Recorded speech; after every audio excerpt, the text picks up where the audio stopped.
Hello guys, welcome back to Knowledge Rain. मैं हूं शब्बीर और इस वीडियो में मैं आपको बताऊंगा कि इंडिया और चाइना के बीच में जो भी कॉन्फ्लिक्ट चल रहा है उसकी हिस्ट्री क्या रही है, कब कब चाइना ने इंडिया को धोखा दिया है और इंडिया ने क्या रिस्पांस दिया है चाइना को, और साथ ही साथ हमारी फॉरेन पॉलिसी क्या रही है चाइना को लेकर सिंस 1949। बहुत कुछ जानने को मिलेगा आपको इस वीडियो में, सो अंत तक इस वीडियो को ज़रूर देखिएगा। 1949 में चाइना ने तिब्बत को इन्वेड कर लिया था।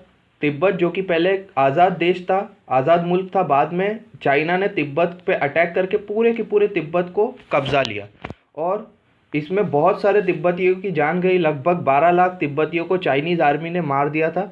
उसके बाद वहाँ के जो लीडर है दलाई लामा, वो इंडिया आ गए थे अपने बहुत सारे फॉलोअर्स के साथ और इंडिया ने उनको वेलकम किया था। और चाइना को ये बात पसंद नहीं आई कि इंडिया ने दलाई लामा को क्यों वेलकम किया, और आज भी चाइना इंडिया को क्रिटिसाइज़ करता है दलाई लामा को शरण देने के लिए, क्योंकि चाइना ये समझता है कि दलाई लामा एक विद्रोही है, एक देशद्रोही है। यहाँ से इंडिया और चाइना के रिलेशंस ख़राब होने की शुरुआत हो गई थी। उसके बाद 1962 में इंडिया और चाइना के बीच में वॉर होती है। देखिए, इस वॉर के पहले इंडिया और चाइना के बीच में बॉर्डर टेंशन्स चल रहे थे, मगर दोनों साइड से बातचीत भी चल रही थी इस टेंशन को सॉल्व करने के लिए। यहाँ तक कि दोनों साइड से हिंदी चीनी भाई भाई के नारे भी दिए जा रहे थे। लेकिन उसी टाइम पे चाइना ने इंडिया को एक बहुत ही बड़ा धोखा दिया और सरप्राइज अटैक कर दिया हमारे ऊपर, और इंडिया बिल्कुल भी प्रिपेयर नहीं था इस वॉर को लेकर। और हम सिर्फ ये सोचते थे कि पाकिस्तान से हमको खतरा है, लेकिन चाइना ने यहाँ पर सरप्राइज अटैक किया और इसी वजह से हम वो वॉर हार गए थे। खैर, बहुत सारों एक्सपर्ट्स का मानना है कि हम वो वॉर जीत भी सकते थे अगर हमने अपनी एयरफोर्स को यूज़ किया होता, बिकॉज उस टाइम पे हमारी एयरफोर्स चाइनीज़ एयरफोर्स से ज़्यादा मजबूत थी।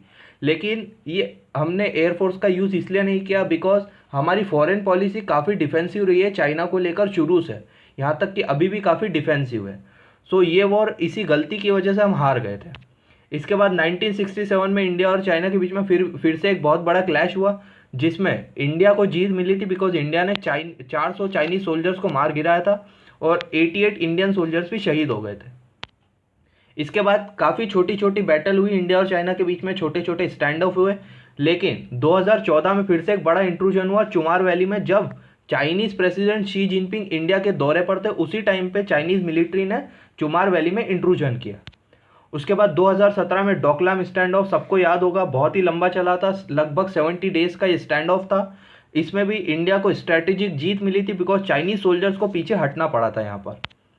और अभी 2020 में फिर से लद्दाख स्टैंड ऑफ चल रहा है और यहाँ पर भी सेम 1962 जैसे ही हालत है, बस यहाँ पे वॉर नहीं हुई है लेकिन सेम वही हो रहा है। दोनों तरफ से बातचीत भी हो रही है, बॉर्डर टेंशन भी है, और फिर अचानक से चाइना ने अटैक करके इंडिया के 20 सोल्जर्स को शहीद भी कर दिया। ये सब वही चल रहा है, चाइना अभी भी बदला नहीं है, वही उसका स्ट्रैटेजी है। लेकिन यहाँ पर फिर से इंडिया को एक स्ट्रैटेजिक जीत मिल सकती है, क्योंकि ऐसा सुनने में आ रहा है कि चाइनीज़ आर्मी फिर से पीछे हटने को तैयार हो गई है यहाँ पर। अगर आप चाइना की फॉरेन पॉलिसी को ध्यान से देखेंगे तो हमेशा एंटी इंडिया रहे वो लोग शुरू से। कभी भी चाइना ने इंडिया का साथ नहीं दिया है। देखिए, ये इंडिया का मैप है चाइना के हिसाब से। यहाँ पे ये पीओके को बिल्कुल पाकिस्तान का हिस्सा बताता है। अक्साई चीन और यहाँ तक कि अरुणाचल प्रदेश को भी चाइना बोलता है कि हमारा हिस्सा है। इसके अलावा मसूद अजहर को बार बार यूएनएससी में चाइना बचाता आया है, बार बार वीटो लगा देता था, क्योंकि मसूद अजहर बहुत ही पहले ग्लोबल टेररिस्ट घोषित हो जाता, मगर चाइना बार बार बचाते आया है उसको। इसके अलावा पाकिस्तान में जो सी पैक बन रहा है वो पीओके से होके जाता है, जो कि पीओके बिल्कुल इंडिया का हिस्सा है, लेकिन चाइना मानता ही नहीं है कि इंडिया का हिस्सा है। चाइना इंडिया की सोवरेनिटी को बिल्कुल भी रिस्पेक्ट नहीं देता है। इसके अलावा सीपैक के अंडर में पीओके में ही चाइना एक बहुत ही बड़ा पावर प्रोजेक्ट चला रहा है और चाइना उधर इन्वेस्टमेंट कर रहा है पीओके में, जो कि इंडिया का पार्ट है। और ये जैसे कि सीपैक और ये जो पावर प्रोजेक्ट जो चला रहा है चाइना, इसमें चाइना ने इंडिया की परमिशन भी नहीं ली है। इससे हमको पता चलता है कि चाइना कितनी रिस्पेक्ट करता है हमारी सोवरेनिटी की। इसके अलावा देखिए, कश्मीर इशू को यूएन में चाइना ही था जो उठाने वाला था, क्योंकि जब इंडिया ने आर्टिकल 370 हटाया था, पाकिस्तान ने बहुत कोशिश की कि यूनाइटेड नेशंस में कश्मीर इशू को उठाए और लगभग सभी कंट्रीज ने मना कर दिया था, मगर फिर भी चाइना ने ज़बरदस्ती इस इशू को यूनाइटेड नेशंस में उठाया। चाइना खुलेआम, बिल्कुल खुलेआम पाकिस्तान का सपोर्ट करता है और एंटी इंडिया रहता है। लेकिन फिर भी हम चाइना के खिलाफ कुछ भी नहीं बोलते और हम हमेशा चाइना को खुश करने की कोशिश करते रहते हैं, जो कि बहुत ही डिफेंसिव फॉरेन पॉलिसी है हमारी। इसके अलावा देखिए, China and Pakistan behind Nepal move to edge अभी देखिए, नेपाल काफ़ी एंटी इंडिया स्टेटमेंट दे रहा है, काफ़ी एंटी इंडिया हो गया। इसमें भी चाइना और पाकिस्तान का आता है और चाइना का बहुत बड़ा हाथ है। चाइना, हमारे जो फ्रेंड्स है, हमारी जो एली कंट्री है, उनको भी तोड़ने की कोशिश करता है, लेकिन फिर इसके रिस्पॉन्स में भी हम चाइना के खिलाफ कुछ नहीं बोल रहे।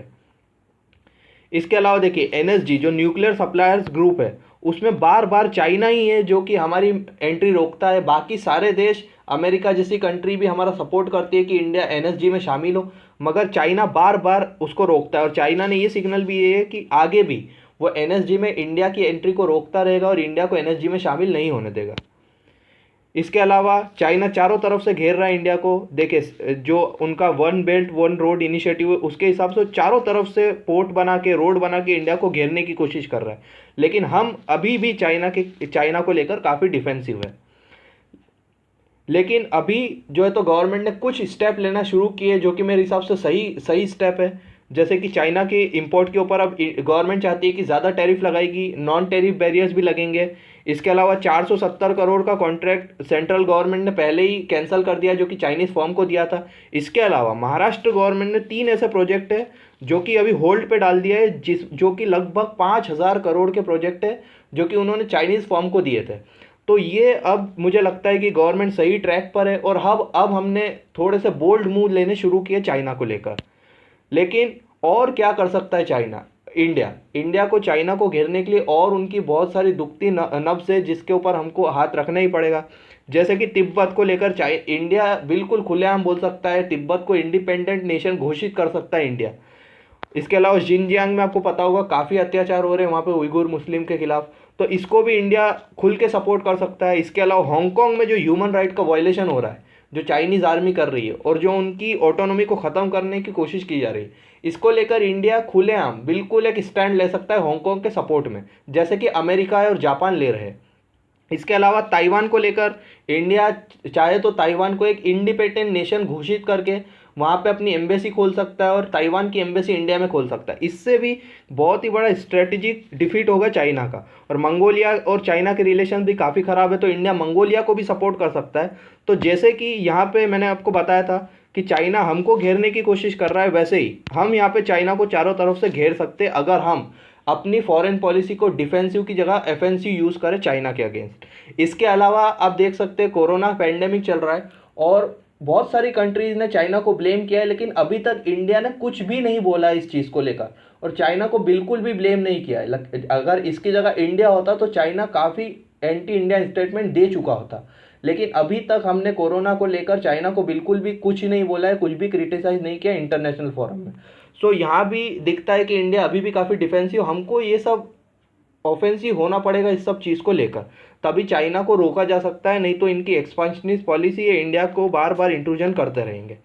सो ये था आज का हमारा टॉपिक। अगर ये वीडियो आपको पसंद आए तो इसे लाइक कर दे, इसे शेयर करें और हमारे यूट्यूब चैनल नॉलेज इन को सब्सक्राइब करें, साथ ही बेल आइकॉन दबाएं ताकि नए नए वीडियोज़ की अपडेट आपको मिलती रहे।